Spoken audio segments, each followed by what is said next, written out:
Bueno, entonces esta es la última clase del tema guías de onda. Tiene un tema nuevo y algunas cosas que son complementarias a lo que ya hemos visto. Y al final hacemos un resumen de las guías de onda, tanto de placas paralelas como las rectangulares, ¿ya?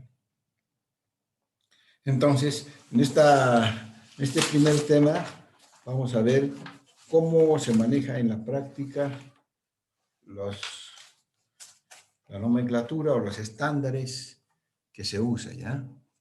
Por eso vamos a hablar aquí de los estándares de las guías rectangulares respecto a sus dimensiones y frecuencias de operación. Por ejemplo, esta tabla, ¿sí?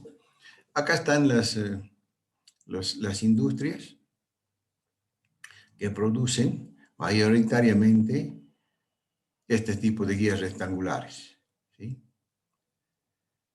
Entonces, esta tienen de Estados Unidos y esta del Reino Unido. Estas son, y aquí están sus códigos. Sus códigos son, cada uno tiene su código diferente. Y aquí está sobre las dimensiones internas de la guía de onda, ¿sí? Estas son las dimensiones que hay en el mercado. Y aquí está la frecuencia de corte para el modo 1.0. O sea, es el modo que primero aparece, ¿no? Ese es el modo dominante, es el que más se usa, ¿no? En la práctica, siempre se va a tratar de que se trabaje el modo 1.0 porque es el primero que aparece y si el objetivo es llevar energía de un lugar a un extremo, bueno, es suficiente esto. A veces se puede necesitar otros modos de propagación, ¿no? Pero bueno, entonces acá ya están ustedes las frecuencias en gigahertz, miren, ¿ve? Estos son desde 2 GHz hasta 26 GHz, aunque los rangos más usuales están por acá, en la práctica, ¿sí? Por acá, 9, 10, por estos valores, es lo que más se usa. Pero bueno, aquí tienen ustedes el espectro que hay ya en forma comercial. Y este sería la frecuencia de corte, este sería el valor nominal, ¿no? Una frecuencia superior a esa es la de corte, y ya se está propagando. Pero, como ustedes saben, les dije que había siempre un rango, ¿sí? No es conveniente trabajar con este valor, porque un poco por inferior a este no conduce, y un poco superior a esto conduce. Entonces, por eso hay un rango, fíjense. Por ejemplo, para el primer caso, aquí está la frecuencia de corte, pero aconseja trabajar en 2.60, ¿ve? Hasta 3.95. Entonces, esto ya tiene una tolerancia aquí, una tolerancia para garantizar el modo 1.0. Lo mismo acá, seguro para que deje de funcionar el modo 1.0 todavía es un valor superior a este. Entonces el fabricante ya les da el rango de funcionamiento para operar con mayor seguridad, ¿ya? Eso es. Y por eso hay unas tolerancias del valor, este valor al valor ahí está en el orden de 25%, a veces 20%, esa es la tolerancia que está explicado aquí, ¿ya? También está estandarizada las potencias. Ese es el tema que vamos a ver ahora. En realidad vamos a ver una fórmula que nos va a permitir calcular las potencias dado una determinada guía de onda, ¿no? Para una determinada guía de onda, con este es el nuevo eje de referencia que estamos utilizando. Este sistema de referencia lo utiliza el NERA en la parte de guías de onda, ¿ya? Entonces, con esta nueva con nuevos ejes de referencias, vamos a calcular la potencia máxima que soporta esta guía. ¿Y a qué va a estar relacionado? Va a estar relacionado a la intensidad de campo eléctrico que se pueda aplicar a la guía, ¿sí? Teniendo cuidado que aquí hay un valor máximo, ¿sí? De campo eléctrico. Si ese valor empieza a subir, va a llegar un instante en que va a romper el dieléctrico, En este caso, si el dieléctrico es el aire, entonces va a romper este dieléctrico. Obviamente, ese es el cuidado que hay que tener, ¿no? Y si estaría esto con otro material o con otro gas, igual. Entonces, de eso se trata las potencias. Como ellos ya tienen fabricado, ya tienen acá y suponen que esto tiene aire, ¿no? Como generalmente es, entonces ya dan también sus códigos. Miren, acá están ya la codificación en base a las dimensiones que tiene, y ahí están las potencias, miren. Estos son de referencia, ¿ve? Estos son, aquí están kilovatios, ¿ve? Para potencias grandes, ¿sí? Y aquí va bajando ya sus niveles, pero eso, miren, acá son kilovatios, ¿sí? O sea, son potencias grandes. Y como en esas potencias ya, digamos, hay las corrientes o nuestros no son conductores perfectos, no son conductores perfectos, van a tener cierta atenuación. Eso también ya les da el fabricante, ¿ve? Quita su rango de atenuación según sea el material con que estén hechas las paredes, ¿ve? Si aquí está hecho de aluminio o incluso algunos con plata, ¿sí? Estas serían unas láminas, ¿no? Que se pondrían generalmente. Entonces, esta es otra forma de considerar en todo caso la potencia de las guías. Ese es el tema pendiente que tenemos, que lo vamos a solucionar ahora en esta última clase. ¿Qué tenemos en los laboratorios? Tenemos estas guías de ondas circulares, estas las rectangulares, estas también, estas son flexibles, ¿sí? Y aquí estaría la guía de onda, este pedacito aquí, esta es la guía de onda, aquí está la conexión para el cable coaxial, que ya sabemos que tiene una determinada posición, y aquí se puede poner el cable coaxial, ¿no? Y esta sería la antena, esta es una antena corneta, ¿eh? Entonces, esta antena, la guía de onda y el cable coaxial. También el mismo sistema sería para una antena parabólica. La antena parabólica, en lugar de esta, la guía de onda y el cable coaxial. Esos son los tres elementos que están siempre juntos. Esto también hay para verlos en la práctica en el laboratorio. Estas también hay, estas son, también existen, miren, son pedazos de guías rectangulares, aquí también está, aquí está acoplada, acá se puede ver mejor, ¿ve? Aquí al final también está acoplada, aquí está para el cable coaxial, ¿sí? Y aquí estarían, estas son flexibles, ¿sí? Acá tiene la lámina, una lámina de este tipo, ¿sí? Y se pueden flexibilizar, ¿ya? Esto en el caso de las antenas parabólicas que se van a conectar, hay que tener cuidado, pues si las antenas son muy grandes, hay que cuidar la dimensión de esto, ¿no? ¿Listo? Para después continuar acá y habrá que meter el cable coaxial en alguna posición, ¿ya? Este es un sistema también de acoplamiento. Puede venir aquí una guía de onda rígida, metálica de este tipo y después ser flexible, ¿no? Este, por ejemplo, es una guía de onda flexible y aquí viene una guía de onda rígida. Y estos son todos los sistemas de acoplamiento, ¿ya?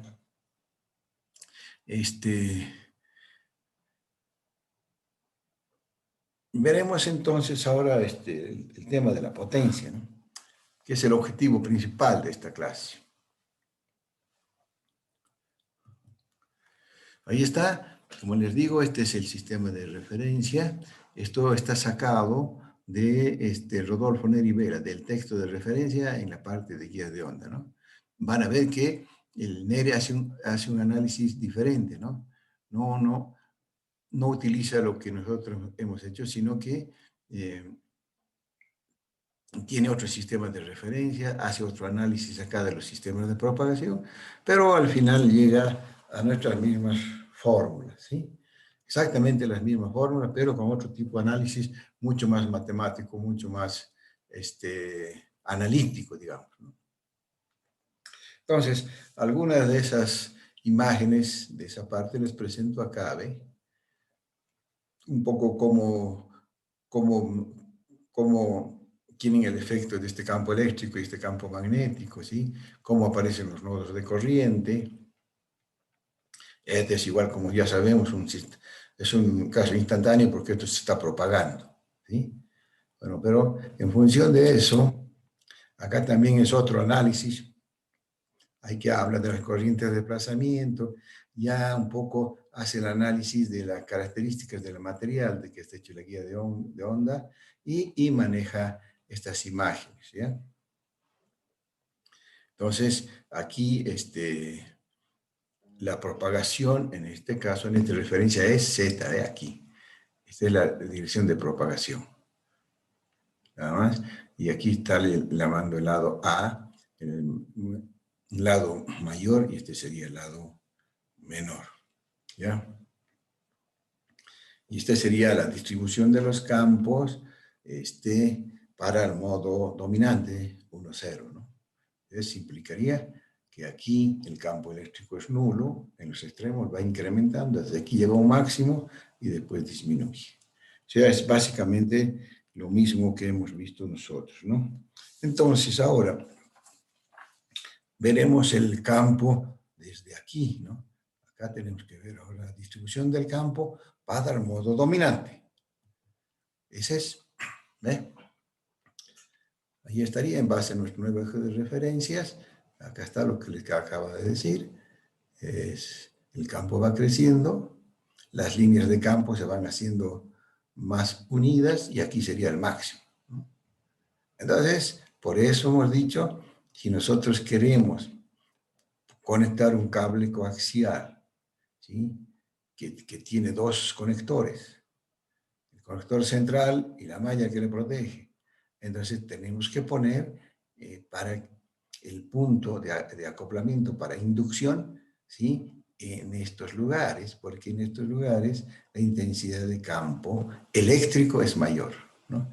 Y por eso hemos dicho que dependiendo del mundo, dependiendo de la forma y de las dimensiones de la guía rectangular, las posiciones para conectar el cable coaxial están ya definidas. Entonces, hemos dicho también, bueno, aquí está explicando los sistemas de propagación, ¿ya? Y la intensidad de campo que nos va a interesar analizar es entonces esta, ¿sí? ¿Cuál es esta intensidad de campo? Aquí, ¿sí? Máxima, que soporta esto para que no se destruya este dieléctrico, ¿ya? Entonces, en función de eso, Neri se plantea las ecuaciones para dimensionar el campo E sub Y, sería, ¿no? Este campo eléctrico E sub Y aquí máximo. Entonces, estas son las ecuaciones para el modo dominante 1,0. ¿Ve? Ahí estaría el E sub Y.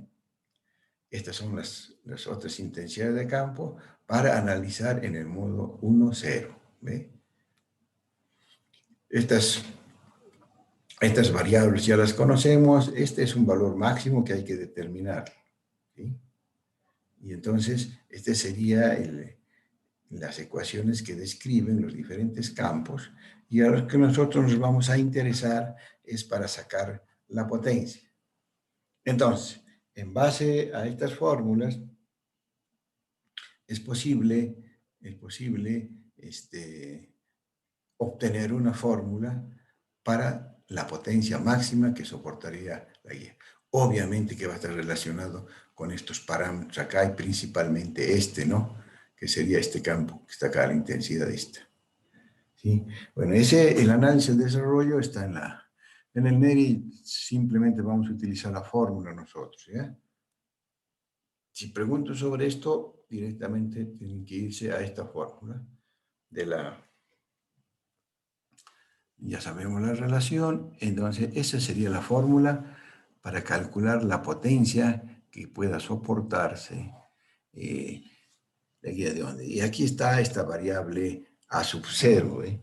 Y saben que esta variable A sub 0 la tenemos que calcular previamente, entonces, ¿ya? Porque todos los datos ya se tienen, miren. Aquí viene 2pi por la frecuencia, esta es la permeabilidad del material que está acá adentro, ¿sí? y después viene 2pi, ahí están las dimensiones, ¿ve? Aquí tiene a cuadrado, pues aquí tiene a sobre b, son las dimensiones sobre 2.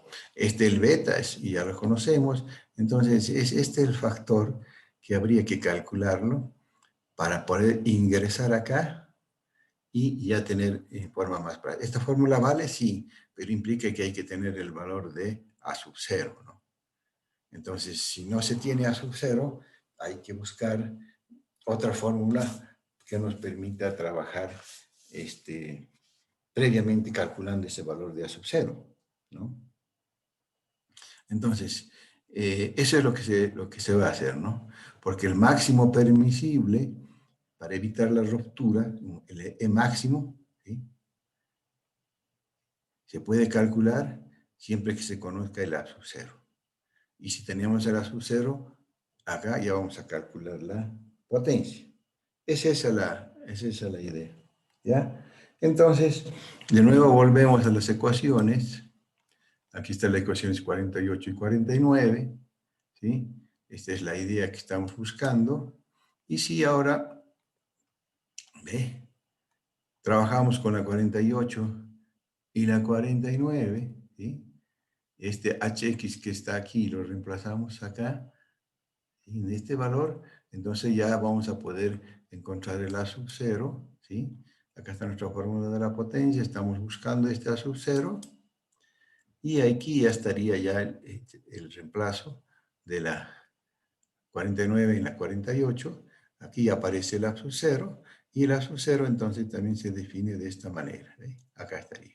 Y ya hemos buscado entonces la variable A sub 0 que necesitamos para calcular la potencia y el valor máximo permisible, este valor máximo permisible en función del material que está acá dentro. Si se tiene ese valor para el aire, entonces, de acuerdo a estas dimensiones, se puede determinar ese valor. Dado ese valor, se ingresa acá, se obtiene el A sub 0 y nos vamos a la fórmula 51. Entonces, ese es el valor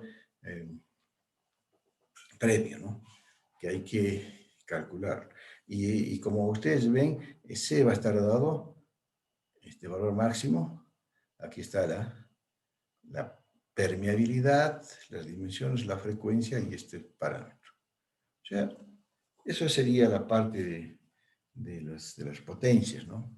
Pues podemos aclarar un poquito más esto y ya quedamos con nuestra fórmula final, ¿no? Sería utilizar esta y reemplazar esta para acá, y nos puede quedar ya, sería de esta característica, ¿ve? Ahí está nuestra potencia, este es nuestro valor a sub 0 que tienen que ingresar arriba, y finalmente también esta es una fórmula ya más detallada para calcular la potencia, ¿no? Donde está el campo máximo permisible de la intensidad de campo máxima permisible para evitar la ruptura, ¿no? Obviamente, entonces en la práctica es el valor crítico máximo y habría que tener valores, obviamente menores de ese máximo, ¿no? Y eso ya son datos de la práctica, ¿ya? Bueno, entonces, eso quiere decir que nosotros podemos, además de utilizar esto, algunas otras fórmulas, otros parámetros que están relacionados con esto, serían estas fórmulas. Miren, ahí está la de potencia que ya la teníamos, y también estas variables, ¿no? La velocidad de onda en el medio limitado, ¿ve? V sub 0 al cuadrado, esta sería la velocidad de la luz, ¿no? Si este es un sub 0, es un 0, este sería c al cuadrado. ¿Sí? También obviamente valen las fórmulas de beta y las relaciones que corresponden, ¿ya? Muy bien. Entonces, y ese valor de este máximo va a estar relacionado entonces con esta altura, ¿no? Obviamente, si esta altura disminuye, entonces la intensidad de campo también va a disminuir, ¿no? Eso es lo que se dice aquí. Entonces, el valor máximo está relacionado con este valor beta, ¿sí? y obviamente del material que esté acá. Si es aire o dieléctrico o a veces un gas. ¿Ya? Bueno, entonces, con esto habríamos terminado la parte de la teoría de guías de onda con esta fórmula de potencia. ¿Ya? Entonces, ahora voy a hacer unas presentaciones que un poco va a unir todo lo que hemos hecho y sacar las conclusiones importantes, ya, los conceptos importantes de las guías de placas paralelas que hemos visto al principio, donde hemos sacado fórmulas que después nos han servido también para las guías rectangulares, ¿sí? Y obviamente las guías de este rectangular que más se usa, ¿ya? Entonces, con ese objetivo, estarían aquí las conclusiones sobre las guías de placas paralelas, ¿ya? Esto lo pueden leer ustedes en el texto. Hay un texto, no está estas conclusiones. Por eso estas las pongo aquí, las pueden leer ustedes con mayor detalle. Y yo voy a explicar más bien gráficamente lo principal sobre esto, ¿no? Bueno, ahí está el modo fundamental que hemos llamado. Si tenemos una placa paralela, la que siempre va a estar presente. Después hemos hablado de los modos transversal eléctricos N y transversal magnéticos M, aunque en realidad hemos desarrollado este tema, ¿sí? Y hemos hablado de los modos de propagación también, ¿sí? Entonces, un ejemplo gráfico para ver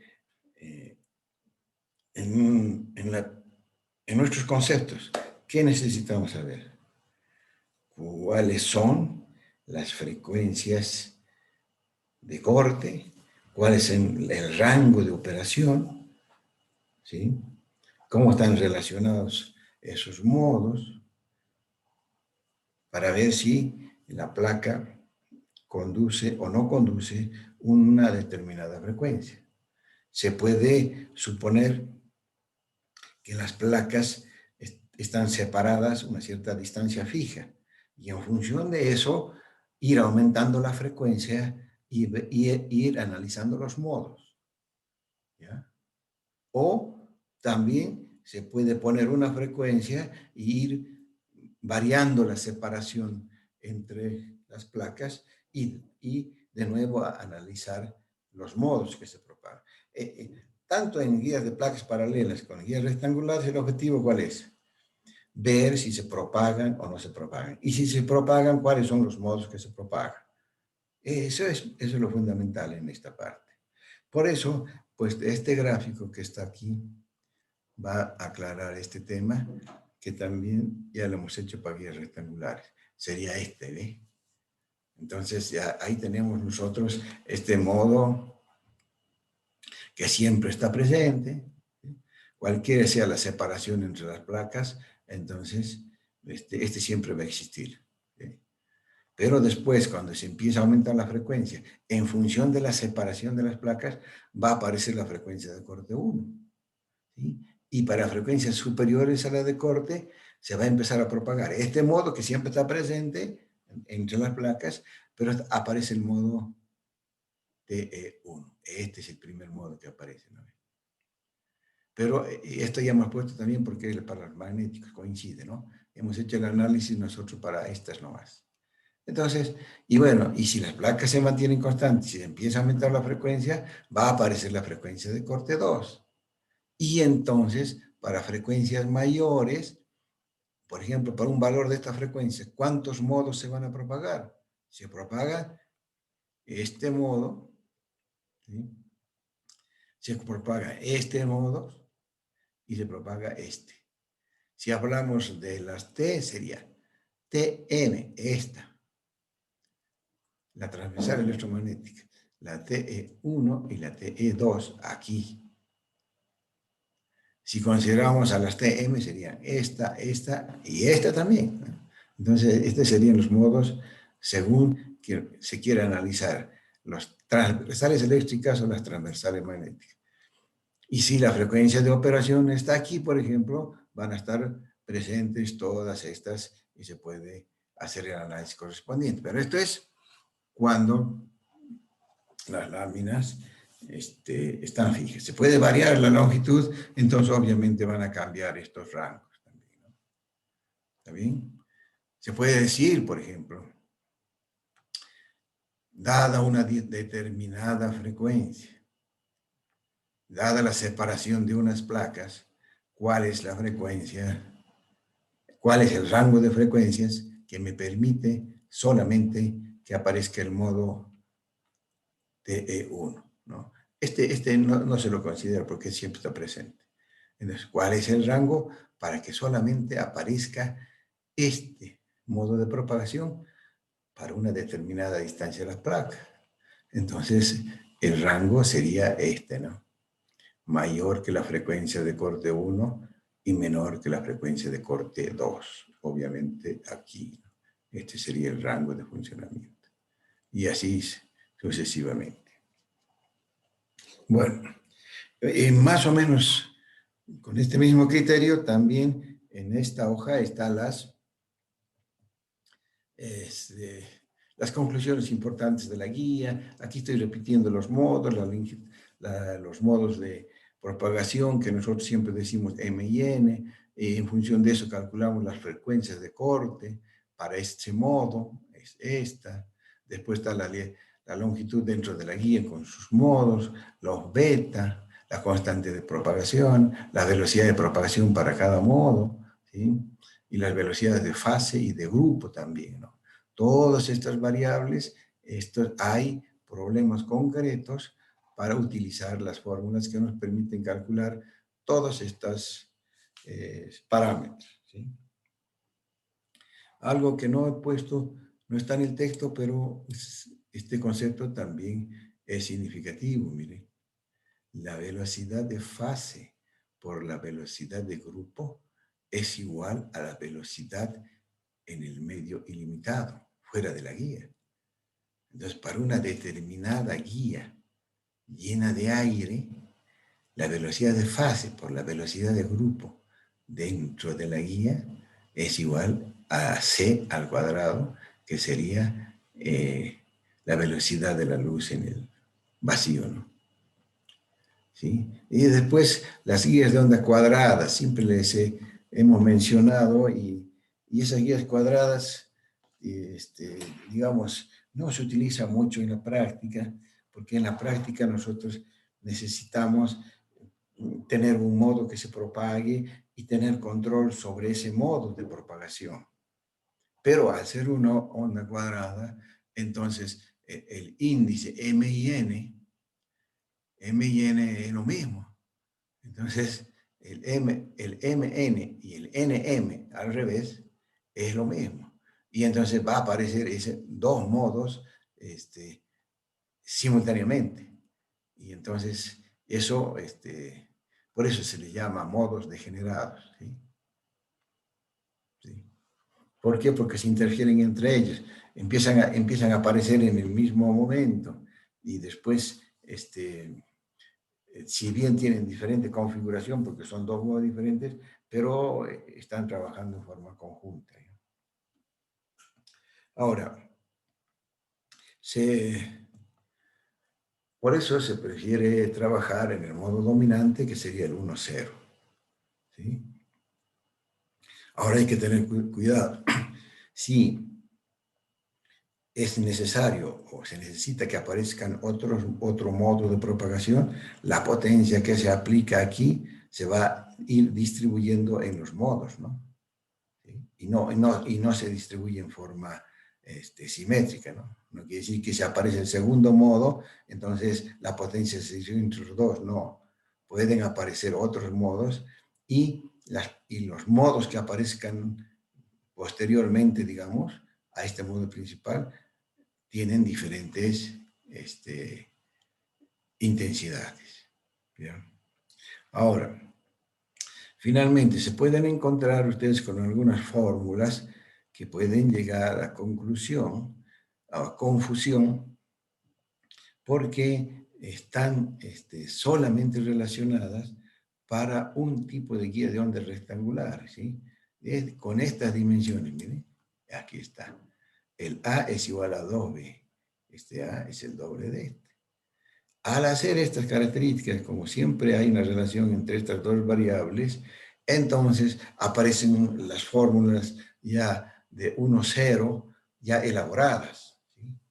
Entonces, puede llevar a confusión si no se tiene claro que esas fórmulas y esos modos de propagación están relacionados con este tipo de... Como se usa mucho, entonces hay que tener en cuenta esa presentación de datos, ¿ya? Por ejemplo, aquí está eh, las frecuencias y los modos para este tipo de guía. Miren, por ejemplo, ahí está, miren. Acá está. Y se lo presenta de esta manera, ¿no? Fíjense. Aquí está el modo principal, 1, 0. Y aquí ponen 1. ¿Por qué? Porque están presentando este eje en función del valor del primer modo, ¿no? Entonces, van relacionando las frecuencias de estos modos en relación al valor de la frecuencia del primer modo. Por eso está aquí, ¿ve? Frecuencia de corte sobre este. Por ejemplo, este 2, ¿qué significa? Que la frecuencia de corte de este modo es el doble de esta frecuencia. Y así sucesivamente. Esto es así, ¿eh? Para este tipo de guías. Y bueno, si sé la velocidad de la luz en el dieléctrico y en el aire, entonces aquí aparecen los modos, ¿ve? Acá aparecen los modos 1, 0, 2, 0 y aparecen esta fórmula ya más simplificada. En realidad, si ustedes ven, la que nosotros tenemos, aquí tienen una n nada más. Entonces esa n va teniendo el valor 1, 2, así, ¿ves? Cuando n es igual a 1, esto se mantiene. Y cuando n es igual a 2, desaparece el 2. O sea, son fórmulas más simplificadas, nada más, ¿ya? Y aquí está, le llaman frecuencia normalizada, normalizada respecto a la frecuencia de corte del primer modo. También, obviamente, que siguen funcionando estas fórmulas, ¿ya? Bueno, este sería entonces todo el tema ya concluido. Y la próxima semana vamos a optimizar nuestro calendario para ya fijar las fechas con mayor detalle del parcial y de las clases de fibra óptica que ya se iniciarían la próxima semana. ¿Hay alguna consulta? Bueno, entonces nos veremos la próxima semana.